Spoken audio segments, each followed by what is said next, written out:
bathrooms, no pets, no drones, no junk. बापरे कसला smell येतोय. बापरे खतरनाक. टेम्परेचर किती असतं वॉटरचं? 100 डिग्रीला पाणी बॉईल होतं आणि त्याची वाफ होते. पण ह्या गिझरचं टेम्परेचर किती माहितीये का? 138 डिग्री. फॉल चालू होतोय आणि पुढचा व्ह्यू स्वतःच बघा. दिसतोय तो म्हणजे भोर मधला नेकलेस पॉइंट. थोडासा लांबच आहे बेर आणि लांबच असलेला बरा. आता छोटा जो काळा डॉट दिसतोय तो आहे बेर. चीज काय करताय? व्हिडिओ करताय. नमस्कार, मी राधिका आणि राधिका's ट्रॅव्हल डायरीज या आपल्या मराठी युट्यूब चॅनेलवर पुन्हा एकदा तुम्हा सगळ्यांचं खूप मनापासून स्वागत आहे.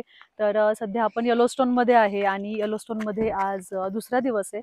काल आम्ही इथले मेन स्पॉट्स पाहिले जे येलोस्टोन मधले मुख्य आकर्षण आहेत आणि खूप जगभरातून पर्यटक येतात ते स्पॉट पाहण्यासाठी. जे हॉट स्प्रिंग आहेत, जे लाईव्ह व्हॉल्कॅनोज असतात, तर ते वेस्ट येलोस्टोन मध्ये होते आणि बऱ्यापैकी आम्ही ते कव्हर केले काल. आणि आम्ही बऱ्याच ठिकाणी पाहिलं की म्हणजे जगभरातले लोक होते, जसे चायनीज आणि जापनीज लोक खूप होते. त्यांच्या टुरिस्ट कंपन्या घेऊन आले होते त्या लोकांना आणि खूप क्राऊडेड प्लेस होती. पण इतकी सुंदर जागा होती आणि निसर्गाचा चमत्कार जसं मी म्हणते तर खरंच तो पाहायला मिळाला आणि मन भरलं खरं एवढे सगळे हॉट स्प्रिंग्स पाहून. तर खूप आवडलं आम्हाला ते येलोस्टोन मधले सगळे हॉट स्प्रिंग्स. तर आज दुसरा दिवस येलोस्टोन मधला आणि आज येलोस्टोन मधलं प्रसिद्ध असलेलं अजून एक ठिकाण पाहायला जाणार आहे, ते म्हणजे ग्रँड कॅनियन ऑफ येलोस्टोन. तर ते पाहणार आहे आणि हायडन व्हॅली म्हणून ही सुद्धा एक प्रसिद्ध व्हॅली आहे इथली, तर ती सुद्धा पाहणार आहे. तर असा आजचा एकंदरीत प्लॅन आहे आणि रोज यायला आम्हाला थोडासा उशीर होतो. काल आम्हाला जवळजवळ 10 वाजले यायला. तर आज आम्ही असं ट्राय करणार आहे की थोडंसं लवकर येऊन एअरबीएनबी मध्ये पण थोडा वेळ घालवू आणि थोडासा आराम सुद्धा मिळेल. तर सुरुवात करतोय आता ट्रिपला. 9 वाजलेत सकाळचे. आजचं वातावरण जर पाहिलं तर वातावरण सुद्धा खूप छान आहे. सनी वेदर आहे, पूर्ण ऊन पडलंय, मस्त ऊन पडलंय, त्यामुळे फिरायला सुद्धा खूप छान वाटतंय. आणि जे उन्हामध्ये जो व्ह्यू दिसतो प्रत्येक ठिकाणी तो वेगळाच असतो. ढगाळ वातावरणामध्ये एवढा छान व्ह्यू येत नाही, पण जेव्हा ऊन पडतं तेव्हा सगळ्या गोष्टी इतक्या खुलून दिसतात आणि खूप छान पण वाटतं आणि वातावरण चांगलं असतं, थंडी वाजत नाही, त्यामुळे फिरण्यासाठी सुद्धा एकदम प्लीजंट असं ऍटमॉस्फिअर आहे. फिरायला पण खूप छान वाटतं. तर चला आपली आजची जर्नी सुरू करूयात. Let's go. Are you ready to go? Yeah. What we will see today, Nia? Sorry mountain. And mountain and 1 basa, 2 basa, 3 basa, 4 basa. Masha bear. We are going to see bear. Yeah. हा, आम्हाला beer सुद्धा दिसू शकतात आज. प्रणम्या, आरांश, पिल्लू, तू ready आहेस का बाळा? हा, तुला काय बोलायचं होतं? I'm climbing on these rocks without like holding, but sometimes I got same here. Okay, Spandan तू रेडी आहे का बाळा? मी ready आहे. तू कशासाठी एक्साइटेड आहे? तुला आवडतंय का इथे? I'm excited to see the dinosaurs, serious and scary. Jacuzzi पण आहे तिथं. आम्ही आज खेळणार आहे. बरं, मुलांना खूप जायचं. इथे जकुझी आहे, काल दाखवलेलं ते मोठं. तर इथे गरम पाण्यामध्ये मुलं खेळू शकतात. मोठी जकुझी आहे. आम्ही थोडं लवकर येऊन मुलांना थोडं तिथे खेळता येईल असा प्रयत्न आहे. चला पटापट आमचं सामान गाडीमध्ये ठेवतो आणि निघूयात.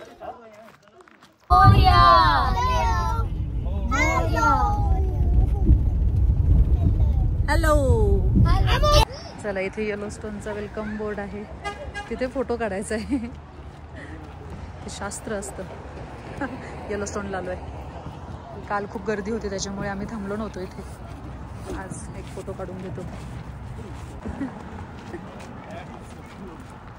थांब Sagar. Gibbon Falls trails, brink of falls, overlook. बघूयात काय असं फॉल. वॉटरफॉल आहे इथनं.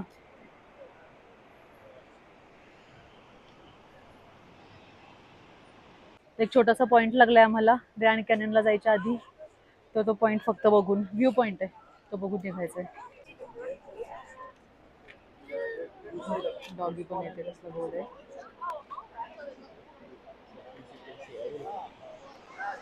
वा.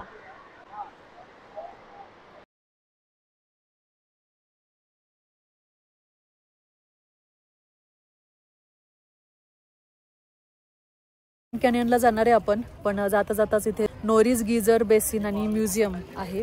तर गिझर बेसिन तर बघणार नाही आहे, कारण की काल खूप सारे आपण गिझर बघितलेले आहेत. तर आज म्युझियम आहे, तर म्युझियम पाहायचं की या म्युझियममध्ये काय माहिती वगैरे मिळेल मुलांना पण. मग एक पटकन एक छोटीशी भेट देणार आहे म्युझियमला आणि मग ग्रँड कॅनियनला जाणार आहे. बघूयात म्युझियम कसं आहे ते. Norris Geyser Basin and museum. No restroom in geyser basin. No bathrooms, no pets, no drones, no junk. चलो चलो. जंक नाही, फूड. जंक फूड नाही, कोणतंही फूड अलाउड नाहीये.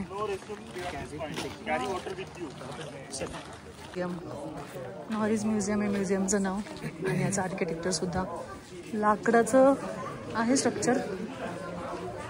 लाकूड नाही वाटत हे. आणि गिझर बेसिन. नोरीज गिझर बेसिन जे आहे हे जगातलं सगळ्यात ओल्डेस्ट आणि हॉटेस्ट म्हणजेच सगळ्यात जुनं आणि सगळ्यात गरम असं बेसिन आहे. आणि हे जे बेसिन आहे हे 1.5 लाख वर्षांपूर्वीपासून आहे सगळ्यात पहिलं बेसिन. आणि इथे खूप एक्स्ट्रीम वेदर कंडिशन असते, आणि इथले जे फीचर्स आहेत या बेसिनचे हे सतत बदलत असतात.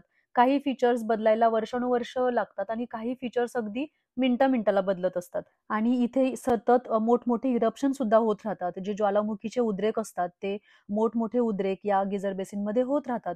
तर इथल्या गिझर बेसिनचं अजून एक वैशिष्ट्य म्हणजे हे जगातलं सगळ्यात हॉटेस्ट बेसिन तर आहे, आणि याचं टेम्परेचर 138 डिग्री एवढं नोंद केलेलं आहे. रेकॉर्ड टेम्परेचर आहे हे. आणि आताही या गिझर बेसिनचं टेम्परेचर पाण्याच्या बॉइलिंग पॉईंटपेक्षा जास्तच आहे, म्हणजे 100 डिग्री सेल्सिअस पेक्षा सुद्धा जास्त आहे. आणि हे गिझर बेसिन पाहताना सुद्धा जो ट्रेल दिला आहे त्यावरूनच चालायचं आहे, कारण की खूप सारे ऍक्सिडेंट इथे सुद्धा झालेले आहेत. आपण फक्त एक ओव्हरलुक करणार आहे या ट्रेलचा. की आता थोडस एक ओव्हरलुक तरी करूयात. बापरे, कसला स्मेल येतोय, खूप जास्त स्मेल येतोय, कारण की हॉटेस्ट बेसिन हे गिझर आहे. सगळ्यात जास्त टेम्परेचर 138 डिग्री सेल्सिअस वगैरे टेम्परेचर आहे, म्हणजे पाण्याच्या बॉइलिंग टेम्परेचर जे असतं त्याच्यापेक्षा जास्त. होय सागर? हा, इथे बघ, इथे सुद्धा गरम. बापरे, खतरनाक. हा, या जैसे पानी का बॉइलिंग टेम्परेचर 100 डिग्री सेल्सियस है, राइट? ये 138 डिग्री सेल्सियस. चल चल बाळा, ये आराम से आना. सारांश, पाण्याचं बॉइलिंग टेम्परेचर किती असतं वॉटरचं? 100 डिग्रीला पाणी बॉईल होतं आणि त्याची वाफ होते. पण ह्या गिझरचं टेम्परेचर किती माहितीये का? 138 डिग्री, 138 डिग्री सेल्सिअस. बापरे.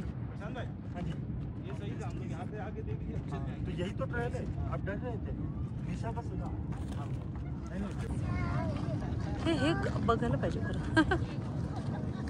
कसलं वा येतोय हवा, बापरे बाप.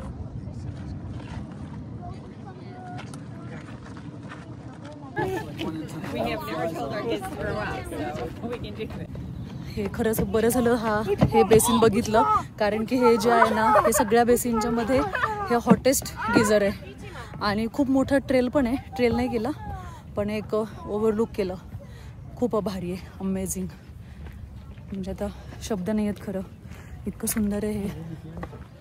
आणि खूप इतकं रिस्की आहे असं फील होत होतं सगळीकडे. असं गरम ट्रेलच्या खाली खूप गरम वाफा येत होत्या.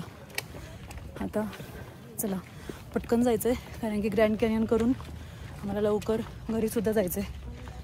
आज खरं तर जास्त ट्रॅफिक नाही आहे, कारण की सोमवार आहे. बरेचसे लोक, काल रविवार होतं त्यामुळे गर्दी होती, त्याच्यामुळे काल बहुतेक काल किंवा आज बरेच लोकांनी येलोस्टोन सोडलेलं आहे, म्हणून कमी गर्दी आहे. चलो, आता दुपारचा 1:30 वाजलेला आहे आणि आम्ही इथे आलेलो आहे ग्रँड कॅनियनला, येलोस्टोनच्या ग्रँड कॅनियनला. अमेरिकेमध्ये ग्रँड कॅनियन दुसऱ्या राज्यामध्ये सुद्धा आहे, वेगासच्या जवळ वगैरे. आपण येलोस्टोनच्या ग्रँड कॅनियनला आलेलो आहे. तर इथून खूप छान व्ह्यू दिसतो आणि अप्पर फॉल्स आणि लोअर फॉल्स सुद्धा पाहायला मिळतात. तर ते पाहायला चाललो आहे. मला वाटतं की आपल्याला 1 तास तरी इथे जाणार आहे, त्याच्यानंतर ना मग लंच करून घेणार आहे. Brink of the lower falls, overlook trail. या साईडला खाली गेलं की ओव्हरलुक आहे आणि राईट साईडला खाली गेलं की ट्रेल आहे. बघूयात. ग्रँड कॅनियन तरी व्यवस्थित बघणार आहे, जास्त बाकीचे पॉईंट्स आम्ही काही ठेवले नाही आहेत पाहायला. छोटे छोटे पॉईंट्स आहेत आणि मग खूप वेळ जातो पाहायला ते. चलो बघूयात. बहुतेक हा अप्पर फॉल्स आहे. आपण जाणार आहे. ओके, साऱ्यांना सोबत चल, सोबत चल, चलो. आणि सगळ्यांचे हात पकडून चालायचंय, उतार आहे इथे. आता ग्रँड कॅनियनला जायच्या आधी असा व्ह्यू दिसतोय, पण मी सुद्धा गुगलवर आधी पाहिलं नव्हतं की ग्रँड कॅनियन कसं आहे ते. पण जो व्ह्यू दिसणार आहे तो कमाल व्ह्यू असणार आहे आणि कल्पनेच्या पलीकडचा असा व्ह्यू दिसणार आहे, एवढंच मी सांगू शकते. चला पटकन जाऊन बघूयात आपण आता काय व्ह्यू पाहणार आहे ग्रँड कॅनियनचा. डाव्या साईडला हे फॉल्स आहे आणि खाली जाण्यासाठी 600 फूट खाली जावं लागणार आहे. फक्त थोडंसं स्टीप आहे, उतार जास्त आहे, त्यामुळे हळूहळू जावं लागेल. पण चाललोय आम्ही खाली. बघत खालून खालच्या साईडने मला वाटतं खूप अजून छान व्ह्यू दिसेल. वर्षा चला सगळेजण चाललोय आम्ही. सारांश नेहमीप्रमाणे पुढे गेलाय, पळत असतो पुढे.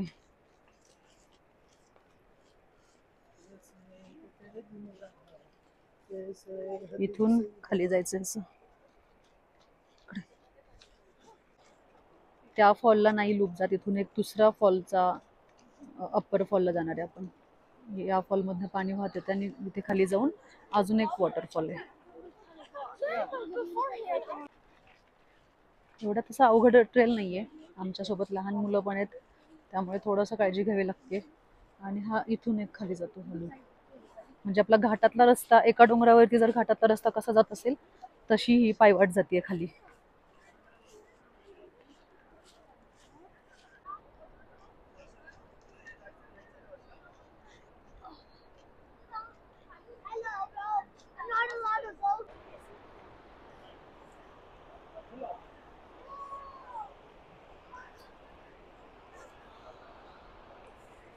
बरंच खाली आलोय तसं चालत, खूप आहे चालायला. असा लूप आहे हा, असा जाऊन पुन्हा असा राऊंडने खाली जातो आणि मग तो अजून खाली जाणार आहे. आणि हे जे पाणी जात आहे ते पाणी पुन्हा अजून एका वॉटरफॉल मधून खाली जाणार आहे. तर तो वॉटरफॉलला आपल्याला अप्पर फॉल, म्हणजे जो वॉटरफॉल सुरू होतो त्या ठिकाणी आपण जाऊ शकतो. तर बरंच खाली चालत जायचंय, त्यामुळे आमच्यासोबत ज्या लहान मुलं होती ती वरतीच थांबली आहेत, कारण की आपण जेवढं स्टीप आहे खाली, उतार आहे खूप, जेवढं चालत जाऊ तेवढं पुन्हा चढून वरती यायचंय. पण आता बरेच लोक येत आहेत, खरं तर खूप वयस्कर लोक सुद्धा आलेले आहेत, हळूहळू चालत चालत वरती येत आहेत. ते लहान मुलं सुद्धा आलेली आहेत, पण थोडंसं आहे चालायला, उतार आहे. रस्ता वगैरे घसरडा नाहीये, व्यवस्थित रस्ता आहे आणि सुरक्षित आहे. फक्त चालायला आहे बऱ्यापैकी. जर रेग्युलर चालणं किंवा रेग्युलर ट्रेकिंग करत नसेल तर थोडंसं अवघड आहे, बट स्टील येऊ शकतो. आपल्याला व्ह्यू दिसणार आहे जो वरचा वॉटरफॉल मगाशी दाखवला होता, तर त्याचं पाणी येत आहे. आणि ग्रँड कॅनियन म्हणजे इथे जे डोंगर असतात त्यांचा कलर वेगळा आहे. कलर याचा लाल, चॉकलेटी, पिवळा, वेगवेगळे कलर आहेत. आणि हे पाणी जरा स्वच्छ दिसतंय. येलोस्टोन मधलं सगळं पाणी काळं होतं कारण की ऍसिडिक असतं ते पाणी. तिथे लोक थांबलेत, तिथून आपल्याला वॉटरफॉल तिथून चालू होतोय. बापरे, पण इतकं मोबाईल मध्ये माहिती नाही आता किती कसं कॅप्चर होतंय, पण खूपच असं भव्य आहे, खूप भव्य. बापरे, मोठं आहे हे जे पाणी आता इथून फॉल चालू होतोय.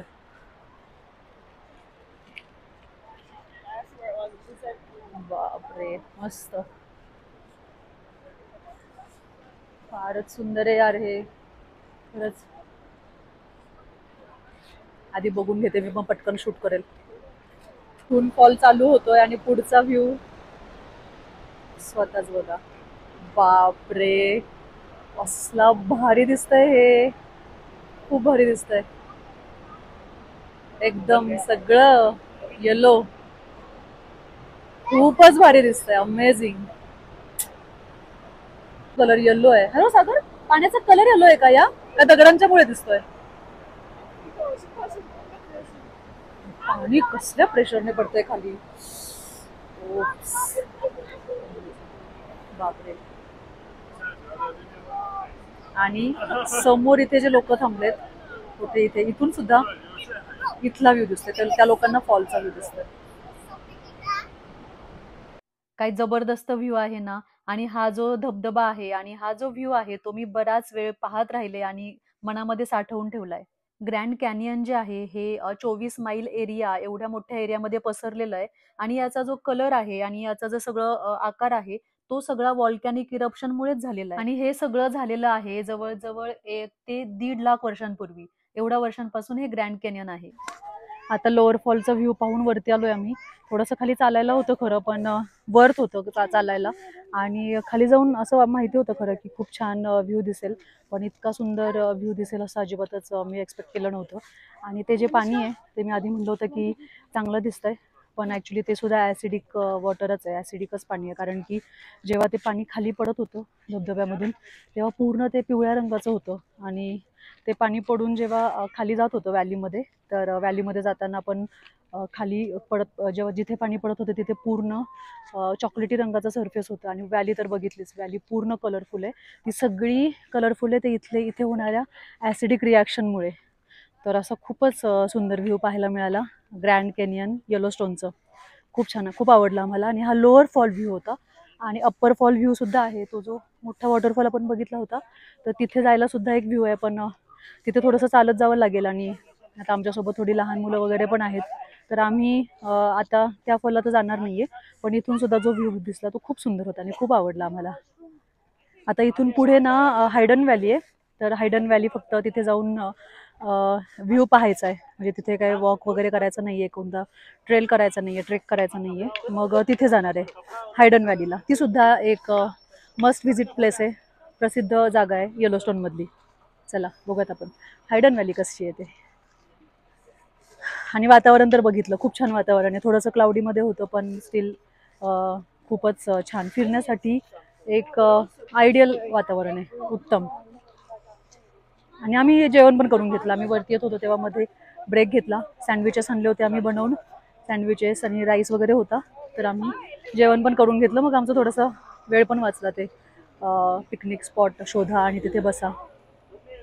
कारण की इथून जर हायडन व्हॅलीमधून घरी जाताना एअरबीएनबीवर जायला आपल्याला अजून 3 तास लागणार आहे. चलो बघूयात आपण हायडन व्हॅली. Let's go. जसं मी सांगितलं की ग्रँड कॅनियन खूप मोठ्या एरियामध्ये पसरलेलं आहे आणि इथे इतके पॉईंट्स आहेत पाहण्यासाठी, पण आपण काही सगळेच पॉईंट्स नाही पाहणार आहे. पण खरं सांगायचं झालं तर एक दिवस या ग्रँड कॅनियनला नक्कीच देऊ शकतो. कारण मला असं वाटतं की प्रत्येक पॉईंट जरी बघितला तरी वर्थ आहे तो पॉईंट, कारण की प्रत्येक पॉईंटवरून या ग्रँड कॅनियनचा वेगवेगळा व्ह्यू दिसतोय. आता आम्ही पटकन गाडी साईडला घेतली आणि एक वेगळा व्ह्यू पाहण्यासाठी निघालेलो आहे. चला बघूयात आपण आता कसा व्ह्यू दिसतो ते.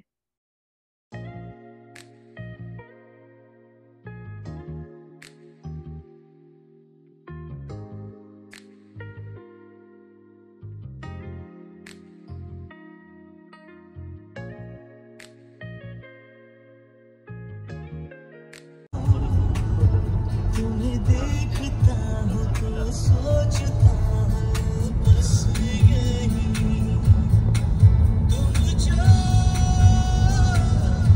मेरा साथ. राईट साईडला माझ्या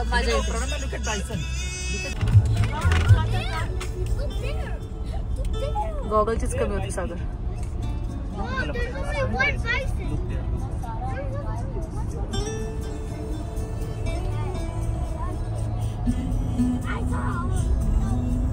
हायडन व्हॅलीला जात असतानाच एक खूप छान व्ह्यू पॉईंट दिसला आम्हाला आणि आम्ही थांबलो इथे थोडा वेळ हा व्ह्यू पॉईंट पाहण्यासाठी.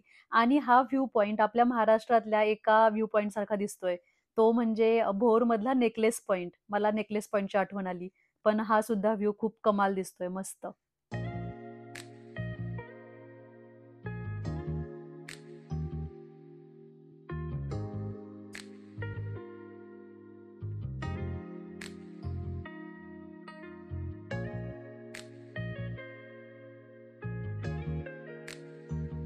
अमेरिकेमध्ये फिरत असताना असं चित्र सर्रास दिसत नाही. खूपच रेअर सिनारिओ आहे हा. अशा गाड्या थांबल्यात याचं काय कारण आहे? कारण की पलीकडच्या साईडला बेर आहे आणि बेर पाहण्यासाठी सगळ्या लोकांनी गाड्या साईडला घेतल्यात आणि आपापल्या दुर्बिणी काढून, कॅमेरे काढून लोक बेर पाहायला थांबलेले आहेत. आपण सुद्धा थोडा वेळ थांबणार आहे बेर पाहायला. थोडासा लांबच आहे बेर आणि लांबच असलेला बरा. आता छोटा जो काळा डॉट दिसतोय तो आहे बेर आणि तो पाहायला सगळेजण थांबलेले आहेत.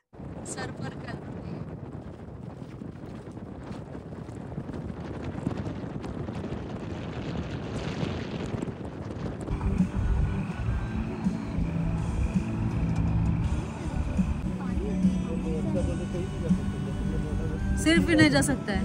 पानी है नीचे। कुछ नहीं पानी है, गीला है। अरे जा सकते हो रे। उसका स्पीड हमारे स्पीड से अच्छा है। ज्यादा होगा। राइट साइड मोठा वाला आधी छोटा होता। गीजर मॉर्निंग में ये कितना छोटा था याद है?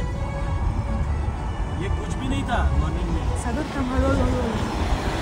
बापरे हॉट वाटर है ये इतना क्लोज क्यों? बापरे वर्षा समोर बघ.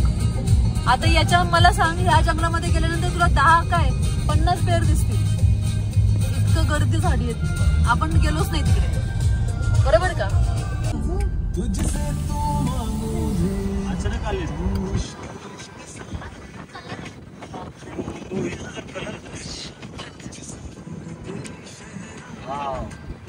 काय असं आधी नव्हतं नाही. काहीच नव्हतं. नाही ग, कुठे सकाळी जाताना काय आणि बापरे गरम पाणी वाहतंय. वर्षा बघ ना खाली, पूर्ण गरम पाणी वाहतंय.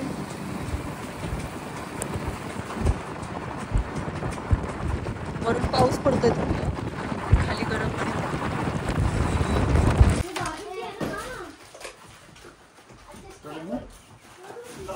shoes and good.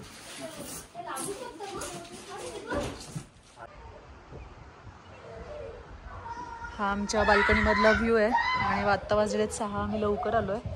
आता छान इथे या एअरबीएनबी मध्येच छान वेळ घालवणार आहे. आणि समोर हे बॉनफायरचा एरिया दिसतोय. थोडं बॉनफायर करूयात आज संध्याकाळी.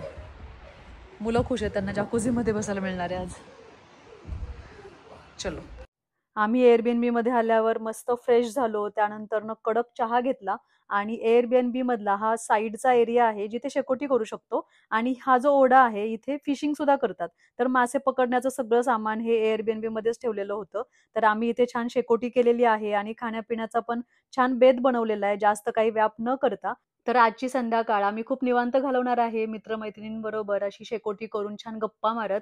तर आजचा भाग तुम्हाला कसा वाटला मला कमेंट करून नक्की सांगा. आणि लवकरच भेटूयात आपण येलोस्टोन सिरीजच्या पुढच्या भागामध्ये. धन्यवाद. चीज काय करताय? व्हिडिओ करताय? व्हिडिओ करताय. बाळ लागेल तुला Sonu. Flames are shooting out. Watch out. Watch out. Watch out. Watch out. Watch out. Maggie. Maggie. Is Maggie.